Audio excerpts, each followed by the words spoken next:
Hi everyone, welcome to Kavi designer. நாம் இந்த வீடியோவில் தாம்பூல பேக் தான் பார்க்க போகிறோம். ஸோ இது வந்து எல்லா ஃபங்க்ஷனுக்குமே இப்போ நம்ம ரிட்டன் கிஃப்ட் கொடுக்கறதுக்கு பதிலாக இந்த பேக் வந்து நம்ம யூஸ் பண்ணுறாங்க.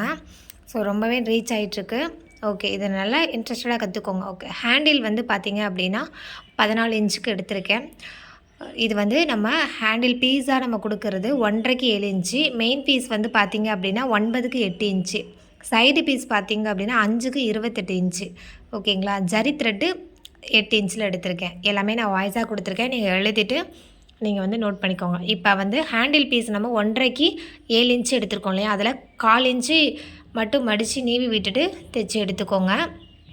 இப்போ அந்த 1/4 இன்ச்சு அடித்ததை வச்சுட்டு மெயின் பீஸ் எடுத்து சென்டர் மார்க் பண்ணிக்கோங்க. சென்டர் மார்க் பண்ணிவிட்டு அதுலேருந்து 2 இன்ச்சு இங்கிட்டும் நோட் பண்ணிவிட்டு நீங்கள் அதுலேருந்து ஒரு 1/4 இன்ச்சுக்கு வந்து ஹேண்டில் வந்து மெயின் பீஸுக்கும் மேலே வச்சு நம்ம ஹேண்டில் வந்து தைச்சிக்கோங்க. அப்போ தான் வந்துட்டு எவ்வளோ நீங்கள் வெயிட்டு அதுக்கு அந்த பேகுனால நமக்கு வந்துட்டு எந்த அளவுக்கு வெயிட் வச்சாலும் தாங்குற அளவுக்கு நமக்கு வந்து வச்சுக்கணும். இதில் ஒரு 3 கிலோலேருந்து 3.5 கிலோ வரைக்கும் வெயிட் நம்ம ஸ்டோர் பண்ணிக்கலாம். அந்தளவுக்கு பேக் வந்து நமக்கு ஃப்ரீயாக தான் இருக்கும். ஏன்னா சைடு வந்து நம்ம கொடுக்குறோம் இல்லையா, அதனால்.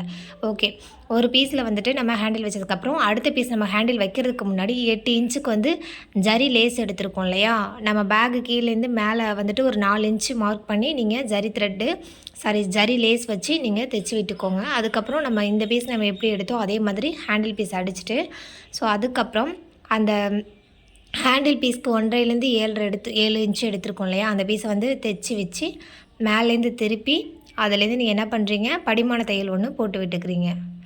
ஓகே, இப்போ அதே மாதிரி சேம் 2 பீஸையும் வந்து நம்ம ரெடி பண்ணிக்கோங்க. எப்படி பார்த்துக்கோங்க, ஹேண்டிலுக்கு மேலே தான் நம்ம வந்து வைக்கிறோம். அதுக்கு மேலே தைச்சி விட்டுட்டு திருப்பி உள் சைடாக வச்சு நம்ம ஒரு படிமான தையல் போட்டுக்கிறோம்.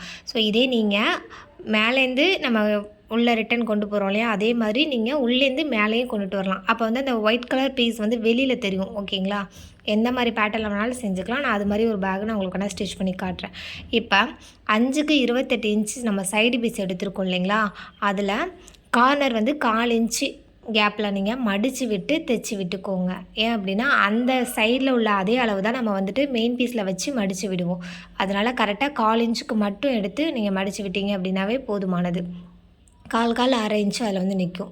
ஓகே, மேலேருந்து நம்ம 1.5 இன்ச்சு அல்லது 1 இன்ச்சு வந்து நீங்கள் மடித்து விட்டு ஒரு சைடில் வந்துட்டு லைட்டாக கட் பண்ணி விட்டுக்கோங்க கிராஸாக. அப்போ தான் அந்த இடம் வந்து நம்ம வச்சு நம்ம மடித்து அடிக்கும் போது ரொம்ப மொத்தமாக இல்லாமல் நமக்கு ஈஸியாக வந்து நீடில் வந்து தையல் விழுகும். ஓகே, இப்போ அந்த கார்னர் திரும்பும் போது பார்த்தீங்க அப்படின்னா ஷேப் வந்து கரெக்டாக நிப்பாட்டி ஊசியை நீடில் நிப்பாட்டி திருப்புங்க. அப்போ தான் வந்து அந்த ஷேப் வந்து உங்களுக்கு வரும்.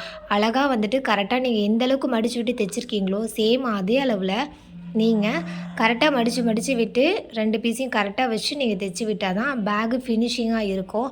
இந்த பேக்கில் வந்து பார்த்திங்க அப்படின்னா ஒரு வெட்டிங்க்கு அவங்களோட நேமு, டேட்டு, அட்ரெஸ்ஸு இந்த மாதிரி எல்லாமே நம்ம பிரிண்ட்டு போட்டு நம்ம கொடுக்கலாம். ஓகே, இப்போ வந்து பேக் ரெடி ஆயிடுச்சு.